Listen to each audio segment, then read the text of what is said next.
Punganur assembly నియోజకవర్గ Congress party అభ్యర్థిగా Murali Mohan Yadav nomination దాఖలు చేశారు.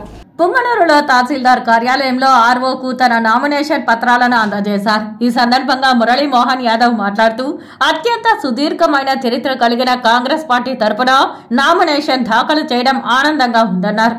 కాంగ్రెస్ పార్టీ పాలనకు బీజేపీ దాని అనుబంధ పార్టీల పాలనకు ప్రజలు తేడా గమనించాలని అన్నారు.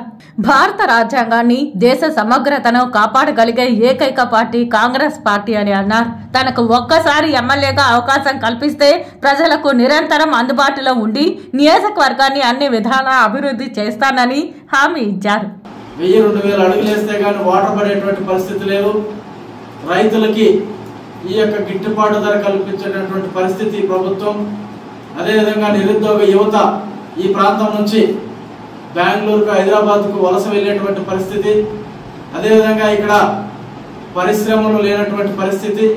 వీటన్నిటితో కూడా ఒక ఏదైతే ఉందో ఈ భారతదేశంలో అభివృద్ధి లేనిటువంటి ప్రాంతం ఈ పొంగనూరు ప్రాంతం అని చెప్పేసి కూడా నేను ఈ సందర్భంగా తెలియజేస్తున్నాను. అంటే మనకు స్వతంత్రం వచ్చి 70-80 సంవత్సరాలైనా కూడా ఈ పొంగనూరు ప్రాంతం అభివృద్ధి చెందకపోవడానికి, అభివృద్ధి చెందిందని ఒక నాయకుడు అంటే, అభివృద్ధి చెందరాదని ఇంకో నాయకుడు అంటే, ఈ అభివృద్ధి చెందడానికి చెందకపోవడానికి మేమా కారణం, మీరా కారణం అని చెప్పేసి కూడా ఈ పొంగనూరు ప్రజలందరూ కూడా ఒకసారి గుర్తుంచుకోవాల్సిన అవసరం ఉంది.